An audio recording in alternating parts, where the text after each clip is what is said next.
This is the only place that the fortification line is needed. It's surrounding that area. It connects to the Temple Mount. It's everything that fits the biblical story. The dust of Jerusalem swirled as Eilat Mazar's team hit something solid. It wasn't just another rock.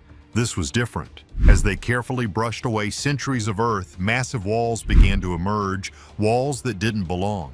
To put it mildly, this was the start of something big, a discovery that Mazar had been chasing her entire life. At the late 10th century, early 9th century, the king of Jerusalem built a most highly skilled fortification. She was on the verge of uncovering a secret that had been buried for 3,000 years.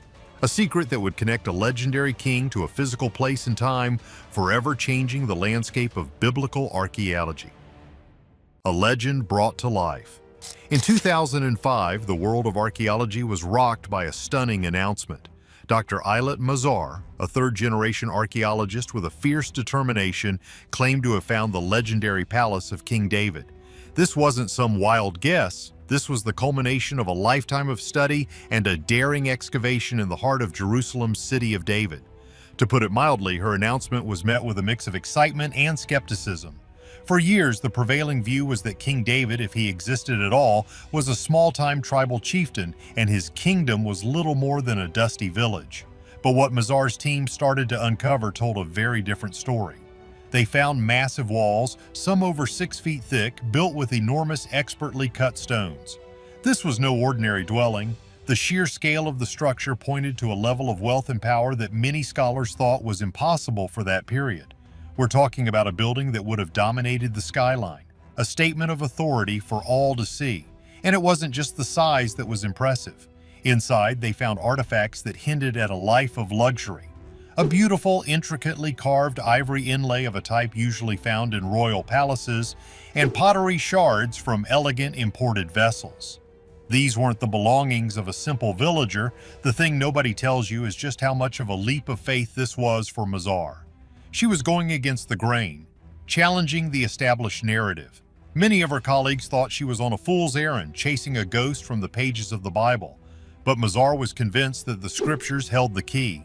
She pointed to a specific passage in the second book of Samuel that described King Hiram of Tyre sending cedar logs, carpenters, and stonemasons to build a house for David. This, she argued, was the blueprint for the palace she had found. And as her team dug deeper, more and more evidence seemed to support her audacious claim. What they were unearthing was a story written in stone, a story that had been waiting 3,000 years to be told. But could these ancient stones truly be the home of a legendary king? The answer may lie in what was found next: the seals of power. You see, a palace is just a building without proof of who lived there, and that's where Mazar's discovery went from intriguing to truly mind-blowing. As the excavation continued, her team found something that sent shockwaves through the archaeological community: a series of small clay seals called bullae.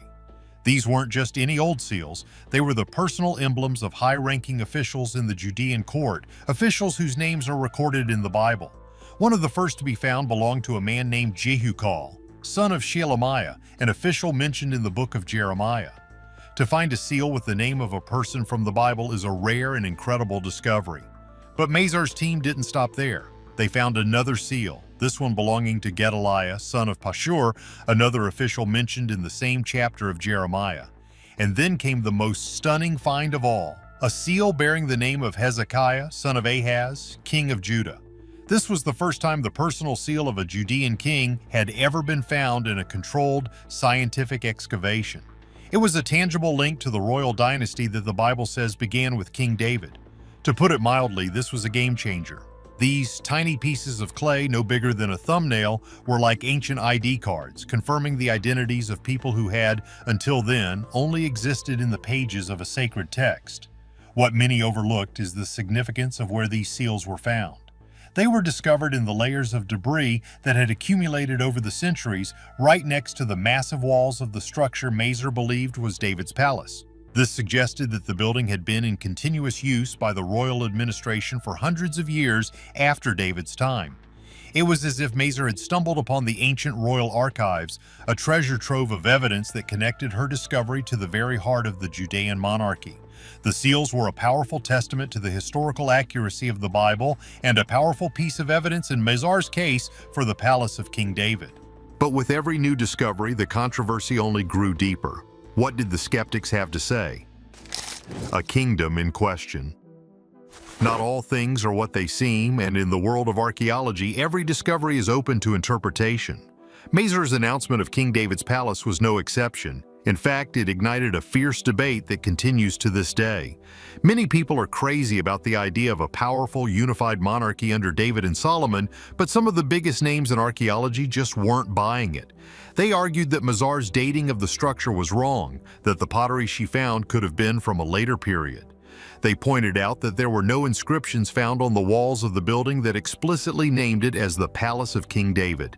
The thing nobody tells you is that this wasn't just an academic disagreement.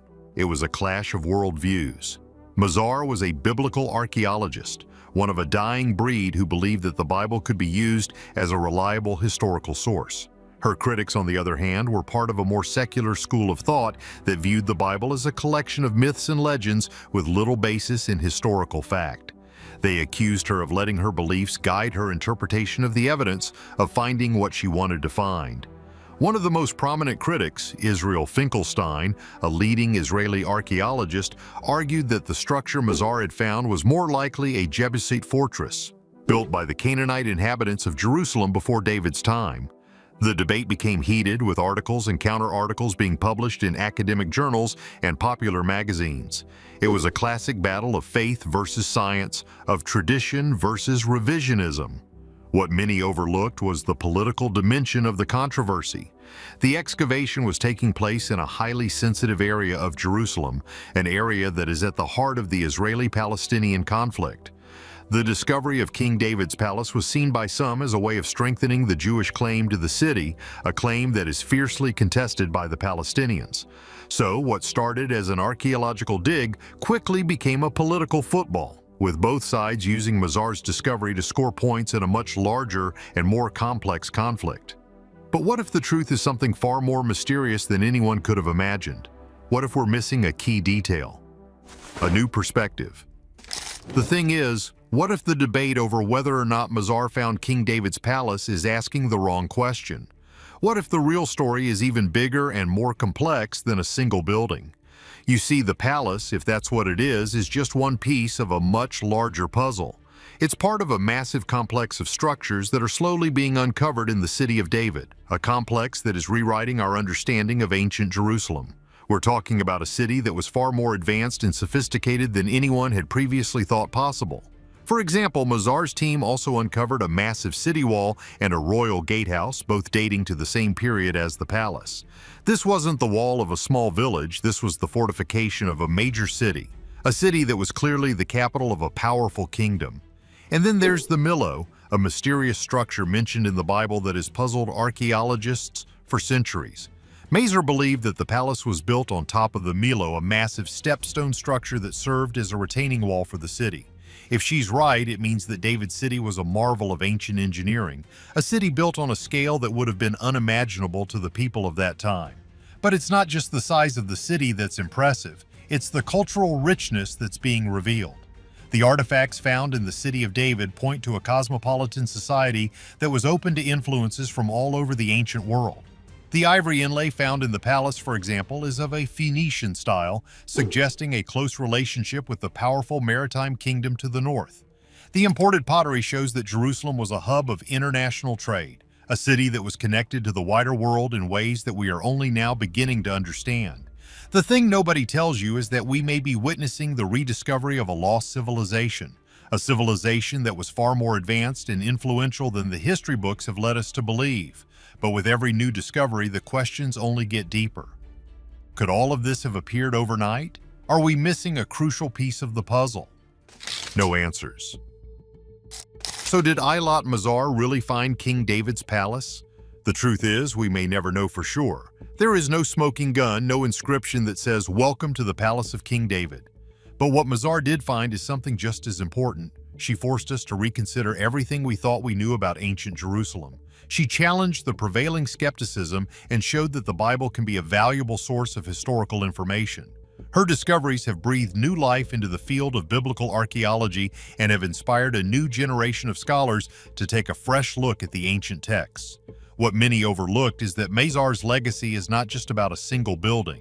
It's about a new way of seeing the past, a way that combines the rigor of modern science with a deep respect for ancient traditions. It's about the courage to challenge the status quo and to follow the evidence wherever it may lead. And it's about the enduring power of a good story, a story that has captivated people for thousands of years and that continues to inspire us today. But let's be real for a moment. The official debate, was it David's palace or a Jebusite fortress, is the story they tell you in the textbooks. The thing is, when you dig this deep into history, you unearth whispers of theories that are far more shocking. People watching this know that some possibilities are so wild, mainstream archaeology won't touch them. What if both sides of the argument are wrong? One of the more unsettling theories suggests the structure is indeed a palace, but not David's. What if it belonged to a forgotten line of powerful Canaanite priest-kings who ruled Jerusalem long before the Israelites arrived? This theory proposes that ancient Jerusalem was not just some hilltop stronghold, but the center of a powerful and sophisticated civilization whose history was deliberately erased by the biblical authors to magnify the achievements of David and Solomon. In this version of events, David didn't build a new capital from scratch. He conquered a thriving city and took over its existing seat of power, rewriting history to claim it as his own. The structure, then, isn't proof of the Bible's accuracy, but a monument to a lost kingdom. But not all things are what they seem, and another theory goes even deeper. You see, the building's layout is strange. It doesn't perfectly match descriptions of other ancient royal residences. This has led some to suggest it wasn't a palace at all, but a highly fortified administrative and religious center. Think of it less as a home and more as a combination of the Pentagon and the Vatican for its time. Why would it need to be so massive, so secure? This leads to the wildest theory of all, one that connects Mazar's find to the greatest mystery of the Bible: the Ark of the Covenant. The Bible says David brought the ark to Jerusalem with great ceremony, but that the temple to house it wasn't built until his son Solomon's reign. So, where was the most powerful and sacred object on earth kept during that time? This theory proposes that the structure Mazar found was its heavily guarded vault. The massive walls weren't for a king's luxury, they were to protect a sacred weapon of immense power. The building's strategic location dominating the city suddenly makes perfect sense.